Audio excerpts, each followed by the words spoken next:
سر جو اس وقت ہو رہا ہے کہیں نہ کہیں اب لگ رہا ہے کہ معاملات بالکل کلیش کی طرف جا رہے ہیں، حالانکہ جو سیاسی سوجھ بوجھ ہے وہ تو یہ کہتی ہے کہ تھوڑا سا سب ریسٹرین کریں، لیکن معاملات میں تیزی آ رہی ہے۔ اس دوران مدعی بننے کی ضرورت آپ کا خیال ہے تھی پنجاب حکومت کو کہ بھئی کچھ کیسز میں تحریک انصاف کے سربراہ کی انہوں نے کوئی خط لکھ دیا، ایک ادارے کے سربراہ پہ الزام لگا دیا تو مدعی خود بن گئی پنجاب حکومت، تو یہ تو تناؤ کو بڑھانے کی بات ہے، کہیں سے بھی کوئی ایسا اشارہ نہیں آ رہا کہ تناؤ کم ہوگا؟ شکریہ آپ کا۔ آپ نے ایک جملہ بولا ہے کہ سیاست تھوڑا آگے بڑھتی ہے تو پھر 4 قدم پیچھے آ جاتی ہے۔ اگر اس کو اس طرح لیں کہ معیشت تھوڑا سا سنبھلتی ہے تو پھر اس کو گرا دیا جاتا ہے، تو یہ زیادہ ریاست کے لیے اور آج کے حالات میں موضوع جملہ ہوگا۔ اس کی وجہ یہ ہے جو آپ نے کہا کہ پنجاب حکومت کو مدعی بننے کی ضرورت کیا ہے، بات آپ نے درست کہی۔ اگر ریاست کو انصاف مل رہا ہوتا تو پنجاب حکومت کو مدعی بننے کی ضرورت نہیں تھی۔ بات یہ ہے کہ اگر آج از خود نوٹس پہ 6 ججز کے خط کو جواز بنا کے از خود نوٹس لیا گیا ہے تو میں تھوڑا سا آپ کا ٹائم لوں گا۔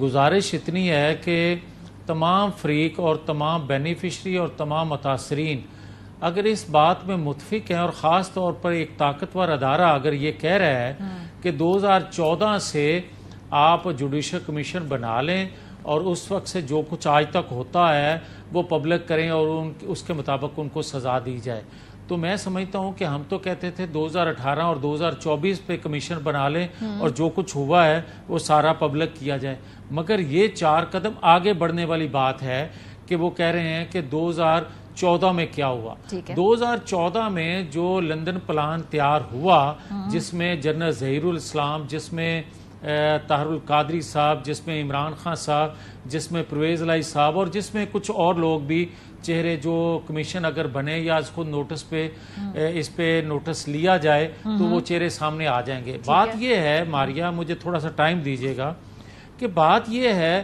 کہ یہ صرف ایک سازش نہیں تھی، یہ اس کو بغاوت کہتے ہیں۔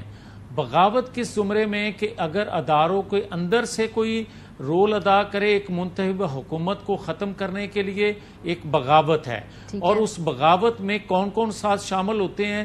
ایک اعلیٰ عدلیہ کے چیف جسٹس بھی شامل ہوتے ہیں، جو یہ کہتے ہیں، جن کی آڈیو موجود ہے، وہ کہتے ہیں کہ نواز شریف اور مریم نواز شریف کو گرفتار رکھنا ہے اور عمران خان کو لے کر آنا ہے۔ اب ہم بات کر رہے ہیں نا، تو اس پہ جسٹس اعجاز الاحسن ایک مانیٹرنگ جج بھی بیٹھتے ہیں۔ ٹھیک ہے سر، اگر یہ 4-6 ایک سیکنڈ پلیز، یہ سارے اگر مل کے ایک لندن پلان تیار کرتے ہیں ایک منتخب حکومت کو ختم کرنے کے لیے اور کسی کو لانے کے لیے، تو اگر پاکستان کا کوئی قانون ہے، اگر پاکستان کا کوئی آئین ہے، اگر پاکستان کی کوئی روایات ہیں، تو پھر اس پہ از خود نوٹس ہونا چاہیے تاکہ قوم کو کلیئر ہو۔ میں نے آپ کی بات سن لی، کیونکہ میرا سوال مختلف تھا۔ میرا سوال یہ تھا کہ پنجاب حکومت خود مدعی کیوں بن رہی ہے اس کیس کے اندر؟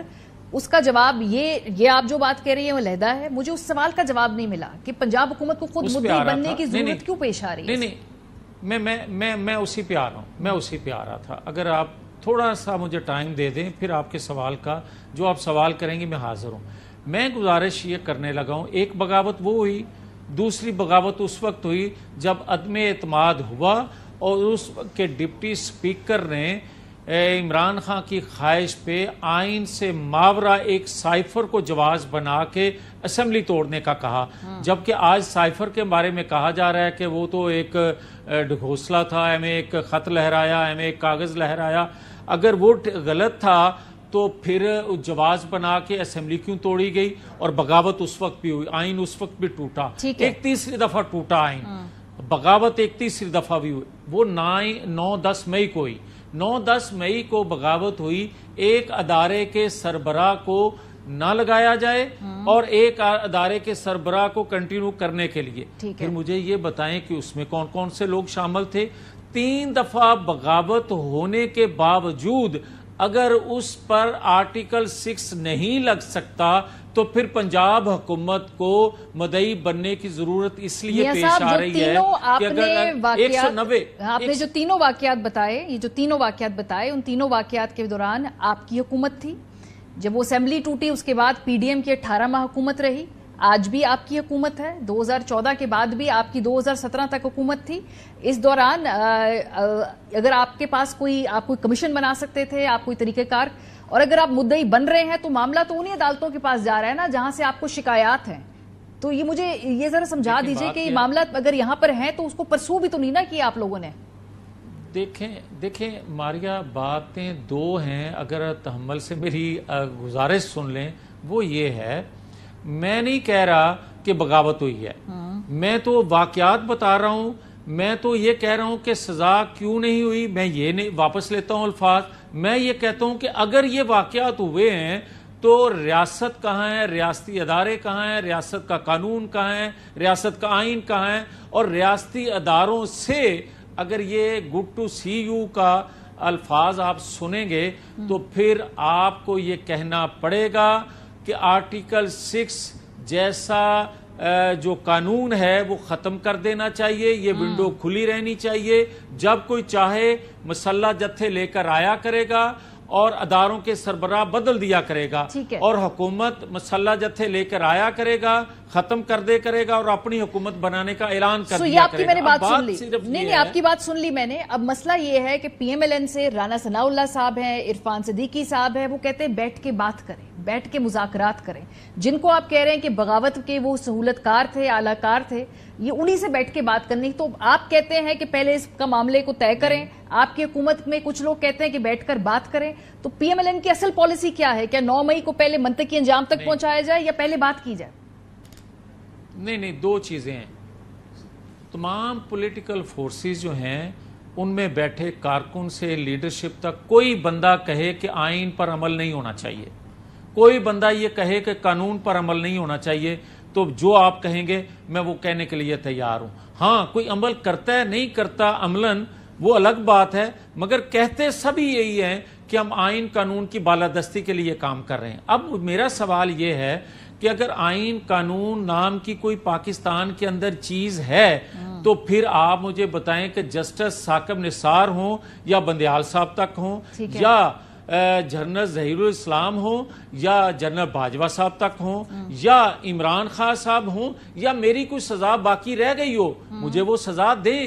مگر جنہوں نے جو جرائم کیے ہیں ان کی آپ اگر سزا نہیں دیں گے تو مجھے بتائیں باقی قیدیوں کا کیا قصور ہے؟ سمیہ جاوید لذیذ صاحب, بڑا سمپل سوال ہے, کیا پی ٹی آئی جن کو آپ 9 مئی کا ذمہ دار سمجھتے ہیں, کیا ان سے بات چیت ہونی چاہیے, ان سے ڈائیلاگ ہونا چاہیے؟ میں بڑا کلیئر ہوں ماریا, میں بڑا کلیئر ہوں. ہر پولیٹیکل فورس سے آپ کو بات کرنا ہوگی, مگر ریاست پہ حملہ کرنے والے سے بات نہیں ہو سکتی. اور اگر ریاست پر حملہ کرنے والے سے بات ہو سکتی ہے, یہ آج آپ مثال سیٹ کر رہے ہیں, تو پھر یاد رکھیں خدا نخواستہ آئندہ 9-10 مئی سے بڑے واقعات پاکستان کے اندر. سر, اس کا مطلب تحریک انصاف کی بات کر رہے ہیں نا, تحریک انصاف سے بات ہونی چاہیے یا نہیں ہونی چاہیے, ڈائیلاگ ہونا چاہیے یا نہیں ہونا چاہیے؟ میں تحریک انصاف نہ کہیں, آپ کہیں کہ عمران خان سے یا اس کے سوچ اپروچ کے لوگوں سے بات ہونی چاہیے یا نہیں.